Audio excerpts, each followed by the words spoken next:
So you have already seen this particular thing. Now let us take a look at the statistics behind it, or the probability behind it. We want to bring in distributions. Suppose this vector happens to have components that are IIDs, a normal 0, 1. So this is a multivariate normal with mean 0 and covariance matrix identity.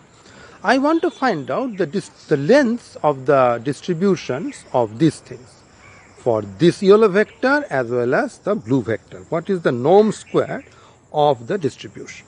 I know that the norm square of this vector happens to be chi-square, degrees of freedom 3 in this case, because the dimension in which it is here is 3 or 3.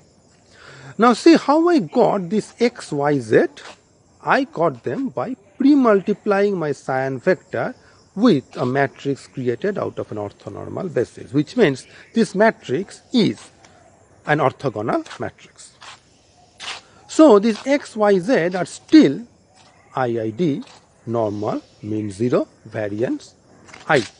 So IID normal 0, 1. If I say IID, then it is normal 0, 1.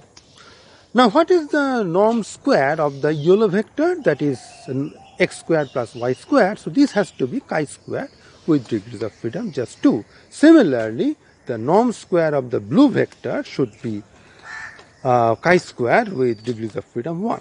And this corresponds well with our intuition, because the yellow vector is restricted to lie in a two-dimensional subspace, so it has chi-square with degrees of freedom 2. Similarly, the blue vector is restricted to lie perpendicular to that is, it is restricted to lie in the orthogonal complement of this space. This has got dimension 1, so it has chi-square with degrees of freedom 1. Further, I know that x, y, z's are all independent, so any function of x, y will be independent of any function of z. So these two vectors, this yellow vector and the blue vector, must be stochastically independent as well. So the fact that they are perpendicular, that translates well in terms of stochastic independence. This idea may be generalized quite easily to higher dimensions like this. Here I cannot draw pictures, so I will start with some y which is 0, and I will allow sigma square I. Now what I will do is I will split up my Rn into a bunch of orthogonal subspaces. So I have got V1 plus Vk. These are all orthogonal in the sense that any vector in any Vi is orthogonal to any vector in some other Vj. So they are actually direct sums. I could have written circle plus, but you understand I have written orthogonal. So I have split it up in some way.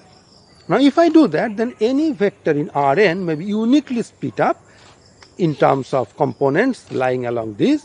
So if I start with any y that I had, that may be split up as projection of y1 on y onto v1, plus projection of y onto v2, etc., plus projection of y onto vk. So I have split it up in terms of all those things. So this is essentially whatever I showed you last time.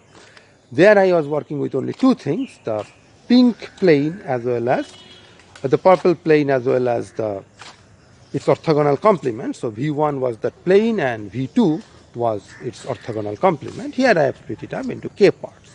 If that is the case, by the same argument, namely you start with the basis of v1, extend, and that you will see that all these things, p subscript vi, oh I forgot to write the y, so the projected part of y onto vi must have a chi-square distribution with dimension vi. That's another mistake. It should be sigma square chi-square distribution with dimension given by the dimension of the degrees of freedom given by the dimension of the space on which you have projected it. So there are two mistakes. One mistake is that I should write a y here, and then I should write sigma square here. So you see, degrees of freedom are expressing nothing but the dimension in which this vector is bound to be.